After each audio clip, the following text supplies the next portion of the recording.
Really good.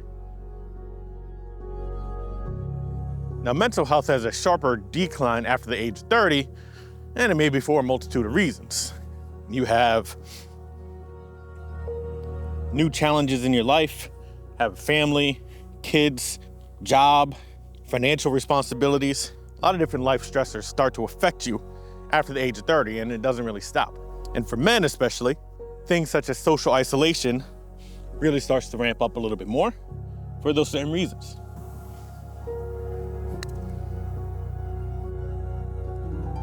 Ready to start. Just grab the ball out of the hole now. Essentially, after age 30, you start to reach a lot of different life transitions. Health concerns, health changes, mortality becomes a reality. Mortality for your parents, grandparents, if they live that long, you have kids, relationships end, a lot of different life transitions that are more permanent than previous decades of your life. I'm gonna wait for this car to go by so I don't smash it. I think that's gonna be in the bunker. When you combine those life transitions that everyone does go through, but combine that with societal pressures, especially for men, to not talk about your problems anymore, women generally have a tendency to have, more friend groups that they actually talk to and rely on. Well, then it creates a pattern of difficulty processing those emotions. It's really good. Ooh, boy is on it today. And this may go to the point that you're thinking about, all right, well, what does this have to do with golf? I'm gonna tell you why golf is unique to other sports and other hobbies that can help you with those things.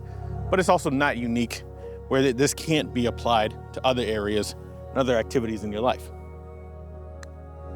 Oh, smashed it.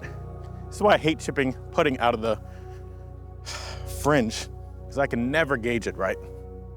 Oh, come on. Where's the break? Back to even.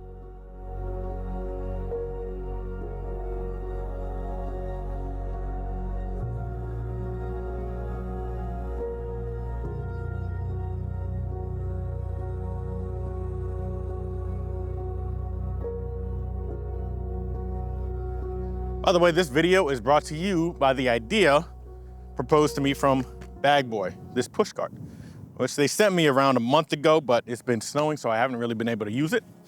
But they reached out, they said, hey, we liked your video that you made a while ago on mental health and fitness and walking. And I was like, thanks. And they're like, hey, do you want a push cart? Talk about whatever you want in a video. You make it about mental health. Just use our push cart and give an honest feedback. And I've been using it the few days that I've been able to get out, and I really like it. It's in my way right now, but you can check out more of them in the description. That's the Bag Boy Nitron. It's very solid. My old cart, I stepped on it. I stepped on the wheel trying to hit the brake on it, and the wheel fell off. So I'm not gonna be giving any shout outs to that company. But this one's pretty solid.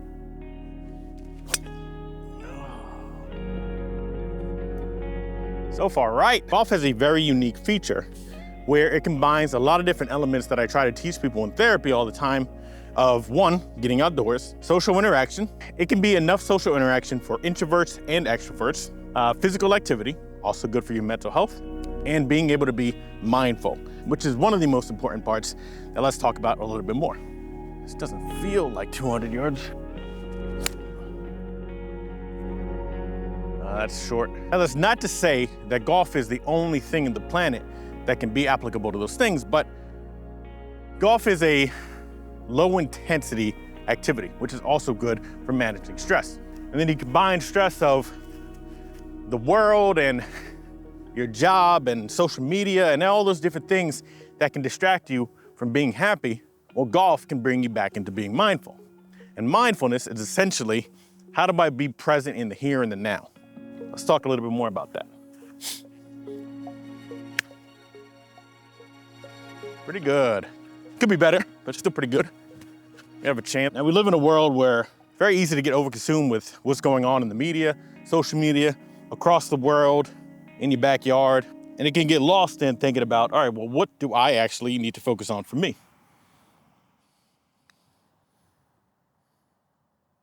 Oh.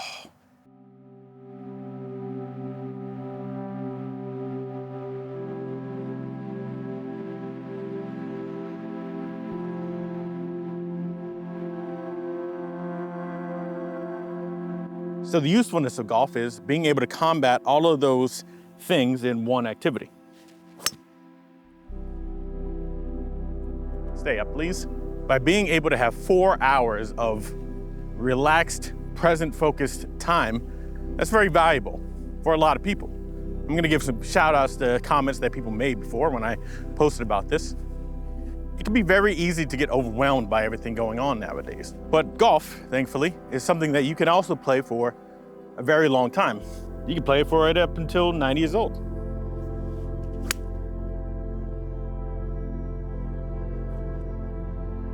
Oh, did I go long? And this also falls into another reason why I think more people should walk the golf course. It gives you more time to be present in what's going on right in front of you. Oh, sit. A little bit too much. Let's look at a couple of things, such as higher rates of depression for men.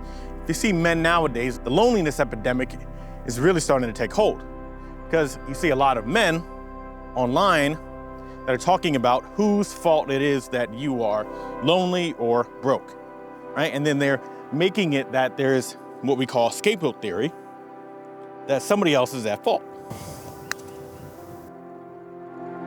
Oh, what a putt.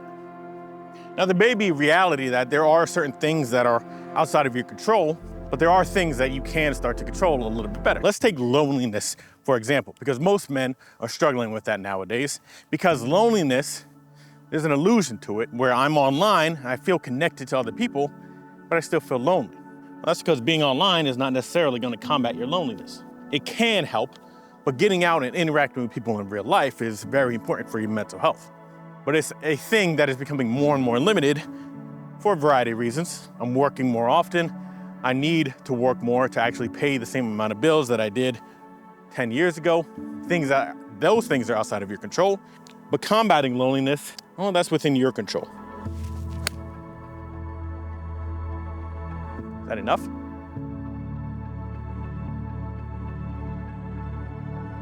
Golf has the privilege of being able to go out there whenever you want, for the most part, and just play golf.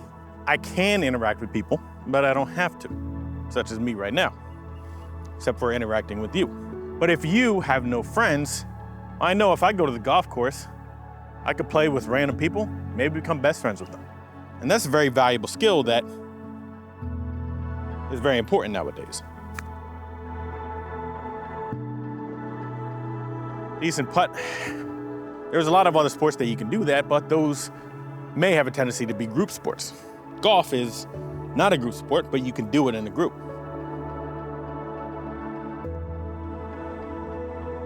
Oh, kidding me.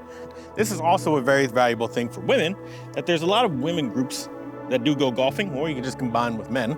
But I know, right, at least in my club, I always see tons of women going out to play all the time. And I love it. Finding other groups of people that you can click with is a great way to get comfortable with the game of golf and social interaction in a field where previously it seemed a little stuffy. And nowadays it's not really that stuffy. Oh, too much draw. And golf is also something that you can even introduce non-golfers to come join you for a round. You tell your wife, you tell your partner, your husband, hey, do you want to walk the golf course with me? Do you want to ride in the cart with me? Tell your kids, bring your kids out there. Maybe introduce them to golf, who knows? Invite your parents out to go golfing if they're golfers. Play with people that you know, because life is very short and you never know when, things will take a left turn for people. You saw COVID, 1 week, it was nothing. Next week, the NBA shut down.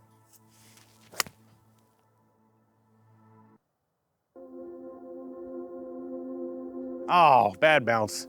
It's 60-something degrees out today, beautiful weather, sun is shining, I'm listening to the birds.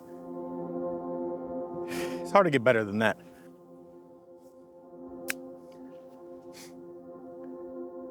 I think chipping was the right play there, even though I left it kind of short.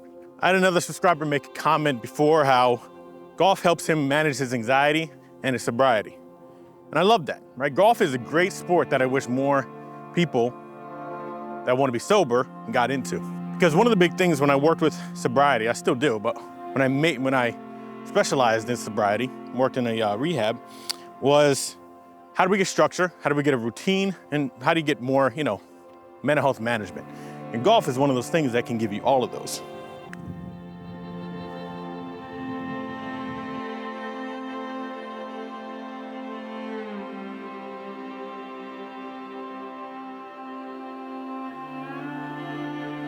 I know golf on social media, is mainly looking like, oh, I'm drinking 15 beers before the turn, but reality, it's not like that. Reality is, golf is great for staying sober.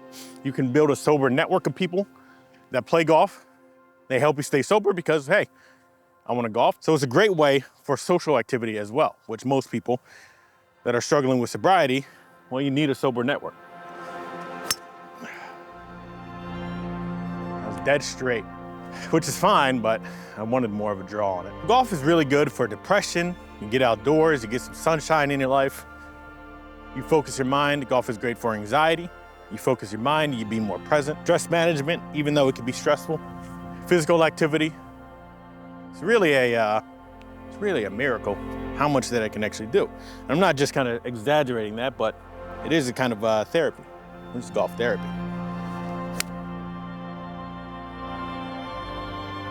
Even if you're just going through a tough time, going through a breakup, separation, golf is, it's there to just take your mind off of things if you allow it to. If you find yourself getting angry while playing golf, well, then you have to figure out, well, what does golf actually mean to me? Now, it's not to say that you can't use golf as a way to enhance your motivation and ambitious nature, because it's only you out there, and it's really about figuring out how can I rely on me, which then you can transfer into other areas of your life. Oh, that is right. Golf is also very helpful for teaching you how to be nicer to yourself. Golf is a good metaphor for life. Sometimes you feel like you could be doing everything right. Oh, a buried ball. Sometimes it feels like you could be doing everything right, the same as you were yesterday, and nothing is working out for you. And then sometimes you try something new and it works out and it feels great, and then it doesn't work anymore. Sometimes you do nothing different and everything works the same. And life is kind of that way sometimes. You never know what's going to kind of change things. You never know when life is just going to take a different direction, where I'm doing everything that I was yesterday and nothing is working out. So despite all of that, or despite me making my own errors, well, how do I work on being nice to myself? Did it roll down? I don't think it rolled down the hill. And I'm not here to say that golf is going to fix all of your problems. It's not going to have long-term lasting effects on, I need a new job, right? Or I am dealing with some medical issue. Maybe it will, but mostly it's a good way to consistently manage your stress, focus your mind. If I have 4 hours of relaxation, well, that means I have more time after this activity to figure out what changes in my life do I need to make. Good putt, just a bad line, bad read maybe. So essentially what I'm trying to say is you should really work on trying to play more golf or using golf as a way to relax. If golf is not relaxing to you, well, figure it out. Watch some more of my other videos. Figure out how do you relax a little bit more consistently while playing golf.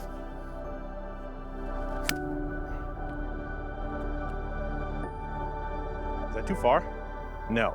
It's a little different from, well, it's not really that different from my other videos, but it's a little bit more of a serious topic, so.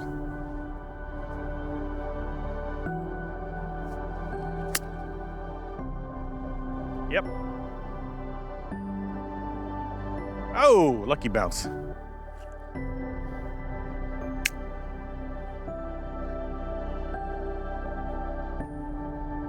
Not enough checkup on it.